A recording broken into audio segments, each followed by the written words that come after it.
एक दिन में 28 युवा सुसाइड कर रहे हैं, जिसमें हर एक घंटे में एक छात्र सुसाइड कर रहा है। हर एक घंटे में एक छात्र सुसाइड कर रहा है। आखिर छात्र सुसाइड कर क्यों रहे हैं? इसके 3 कारण हैं। पहला, अपने को परेशानियों से घबराना नहीं है। कौन कहता है कि परेशानियां आएंगी तो हम मर जाएंगे? कौन कहता है कि परेशानियां आएंगी तो हम मर जाएंगे? हम तो दरिया हैं, समंदर में उतर जाएंगे।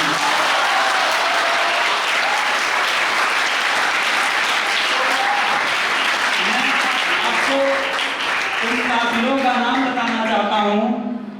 पहला लव, दूसरा एग्जाम, तीसरा पेरेंट्स। पेरेंट्स में हम लोग भी आएंगे, ऐसी बात नहीं है। तो लव, 2 तरह के लव होते हैं, एक कंडीशनल लव और दूसरा अनकंडीशनल लव। लव कितने तरह के होते हैं? एक कंडीशनल लव और एक अनकंडीशनल लव। कंडीशनल लव में कन्या कैसी होनी चाहिए? सुंदर होनी चाहिए। कन्या कैसी होनी चाहिए? अगर कन्या सुंदर है तो 7 समंदर पार में तेरे पीछे पीछे अब बच्चे करते क्या है कि 5 साल तक तो बातें करते हैं, 10 साल के बाद जब बच्चे बेरोजगार हो जाते हैं तब वो ये गाना गाते हैं, जब सुना सुना लागे।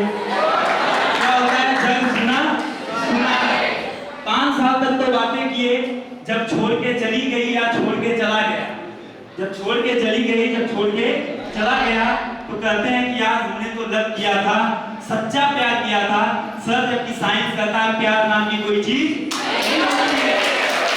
सब आपके माइंड में C8H11NO2, C10H12N2O, C43H66N12S2 means to say I want to tell you dopamine plus serotonin plus oxytocin मिल करके आपके माइंड में केमिकल रिलीज करते हैं, जिसे आप लोग लव नाम देते हैं। तो लव का फार्मूला क्या हुआ? Dopamine serotonin oxytocin, dopamine serotonin oxytocin. वही बच्चे अंत में जाकर के जब एग्जाम में फेल हो जाते हैं, क्योंकि पढ़ाई तो करते नहीं, दिन भर तो सोना बाबू में लगे हुए हैं।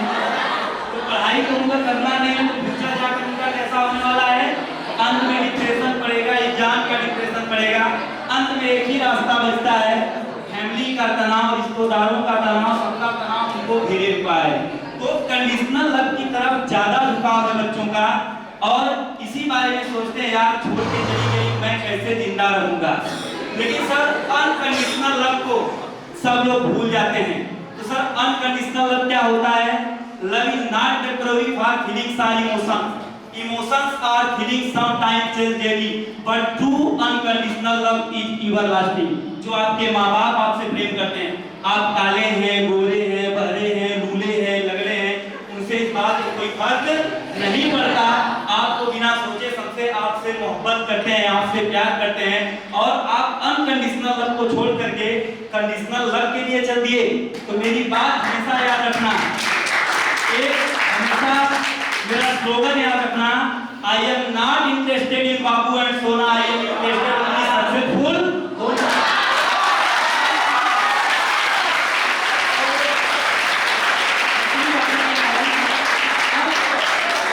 दूसरा कातिल कौन है? एग्जाम है। दूसरा कातिल क्या है? यार, फेल और पास होना। कितने तो बच्चे फेल और पास की वजह से सुसाइड करिए, बच्चे फेल हो गए, मार्क्स कमाए और उन्होंने क्या कर दिया? सुसाइड। यार, जिंदगी बहुत खूबसूरत है, इसे खुलकर जीना है। क्यों डरे? जिंदगी में क्या होगा? कुछ न होगा तो तजुर्बा होगा, कुछ न होगा तो तजुर्बा होगा। आज बच्चे वीक क्यों हैं? मैं आपको बताता हूँ। बच्चों का फाउंडेशन इतना कमजोर है कि बच्चे स्टार्टिंग में तो पढ़ाई करते नहीं, स्टार्टिंग में उनको तो पढ़ाई करना नहीं है, तो फाउंडेशन उनका इतना कमजोर है। क्या अगर आपका फाउंडेशन कमजोर है तो क्या फर्स्ट फ्लोर के बाद सेकेंड फ्लोर इंजीनियर आपको बनाने की इजाजत देगा? आप तूफान देखे होंगे, तूफान जब अपनी शिद्दत दिखाता है ना तो बड़ी बड़ी बिल्डिंगें, बड़ी बड़ी इमारतें ढह जाती हैं। लेकिन पहाड़ को आपने कभी गिरते हुए देखा है? कभी नहीं देखा होगा। क्यों? क्योंकि पहाड़ की जितनी हाइट ऊपर की तरफ होती है, उस उसकी 3 गुना हाइट जमीन के अंदर की तरफ होती है। उसका फाउंडेशन इतना मजबूत है, उसे दुनिया का कोई तूफान हिला नहीं सकता। तो आप जो 10 साल 20 साल पढ़ाई करते हो ना बेटा, ये आपका फाउंडेशन है। आपका फाउंडेशन इतना स्ट्रांग होना चाहिए, इतना मजबूत होना चाहिए, knowledge wise, character wise, discipline wise, patience wise, confidence wise. अगर आपका नॉलेज मजबूत है तो आप अपने सपनों का बुर्ज खलीफा और कुतुब मीनार भी बना सकते हो।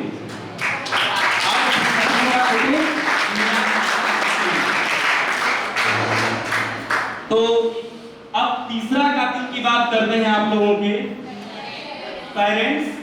पेरेंट्स आप लोगों को हम लोगों के भरोसे भी छोड़ दिए हैं। तो एक कहानी सुनाता हूँ आप लोगों को।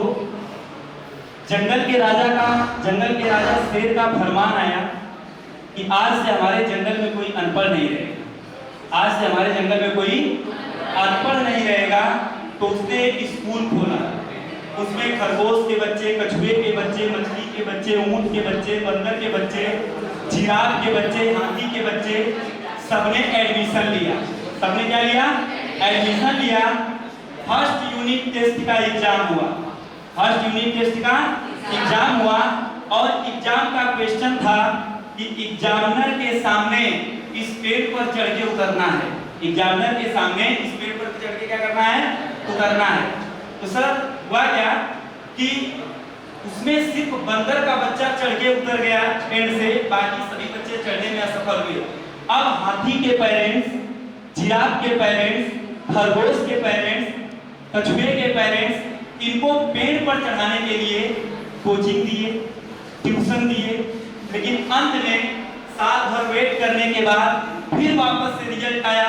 प्रश्न में वही था, फिर केवल बंदर का बच्चा पेड़ पर चढ़ा, बाकी सभी बच्चे एग्जाम में क्या हुए? फेल हो गए। एग्जाम में क्या हुए? सभी बच्चे फेल हुए। प्रिंसिपल साहब ने बुला करके स्टेज पर बंदर के बच्चे को सम्मानित किया। बंदर के बच्चे को सम्मानित किया और यह देख करके खरगोश के पेरेंट्स, कछुए के पेरेंट्स, हाथी के पेरेंट्स अपने बच्चे को पीटते हुए ले जा रहे थे। तो पीटते हुए ले जा रहे थे कि तुमको कोचिंग दिया, इतने महंगे स्कूल में पढ़ाया, लेकिन तुम पेड़ पर आज तक चढ़ नहीं पाए। तो एक बरगद ने मुस्कुराते हुए कहा कि आप क्यों पीट रहे हैं बच्चों को? तो हाथी के पेरेंट्स ने जवाब दिया कि मैं सर इसको पेड़ पर चढ़ाने के लिए कोचिंग लगवाया, ट्यूशन लगवाया, इतने महंगे स्कूल में पढ़ाया, लेकिन बच्चा पेड़ पर नहीं चढ़ पाया। तो बरगद ने कहा सर इसे पेड़ पर चढ़ाने की जरूरत ही क्या है? इसे पेड़ पर चढ़ने की जरूरत ही क्या है? तो उसने हाथी से कहा अपनी सूंड ऊपर करो और फल तोड़कर खा लो। फल तोड़कर खा लो। जिराफ को कहा अपनी लंबी गर्दन करो और उसको तोड़कर क्या करिए?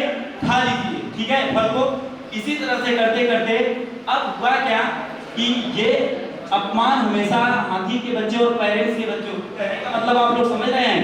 कहने का मतलब हमारा सिलेबस, हमारा कैरिकुलम इस तरह से सेट है कि उस एग्जाम में क्लास में 35 बच्चों में से केवल किसका बच्चा फर्स्ट आएगा? बंदर का बच्चा। किसका बच्चा फर्स्ट आएगा? बंदर का बच्चा। बंदर का बच्चा फर्स्ट आएगा, ठीक है, उसको उत्साहवर्धन कीजिए, लेकिन बाकी बच्चों को अपमानित मत कीजिए, उन पर फेलियर का ठप्पा मत लगाइए। कोई ये जरूरी नहीं है कि बच्चा पढ़ने में ही अव्वल। उनके अंदर अच्छे संस्कार भरिए, उनको नैतिक मूल्यों से परिचय कराइए ताकि वो अच्छे संस्कार सीखें। जब हम एक गलत इंस्ट्रूमेंट से एक स्क्रू नहीं ओपन खोल कर सकते हैं, तो गलत रास्ता चुनने से हम जिंदगी में कामयाब कैसे हो सकते हैं? ठीक है, तो इसका मतलब आप लोग समझ रहे हैं। यानी कि 2020 अपनी यही बोल रही है। पूरा किसी को कहानी समझ में आई? पेरेंट्स क्या है? बच्चा मैथ्स पढ़ना चाहता है, बच्चा इंजीनियर बनना चाहता है, पेरेंट्स उसे एमबीबीएस डॉक्टर बनाना चाहते हैं। दूसरा, बच्चा एमबीबीएस डॉक्टर बनना चाहता है, पेरेंट्स उसे इंजीनियर बनाना चाहते हैं। बच्चे का पढ़ने में मन ही नहीं है। बच्चे का पढ़ने में मन ही नहीं। कोई जरूरी नहीं है कि पढ़ाई में ही अव्वल आए। खेल में आप आगे जा सकते हैं, अच्छे फुटबॉलर बन सकते हैं, अच्छे क्रिकेटर बन सकते हैं, अच्छे क्रिकेटर बन सकते हैं। तो ये कोई जरूरी नहीं। इसलिए देखते होंगे आप लोग, मैं मैथ्स पढ़ाते समय कभी कहता हूँ कि आप 100 आउट ऑफ 100 का किसी कमजोर बच्चे को मैं बोलता हूँ कि बस आपको उतना ही लाना है जिससे आप एग्जाम में क्या हो सके, पास हो सके। जिंदगी जख्मों से भरी है, वक्त को मरहम लगाना सीख लो। मौत तो एक दिन आनी ही है, पर जिंदगी अच्छे से जीना सीख लो।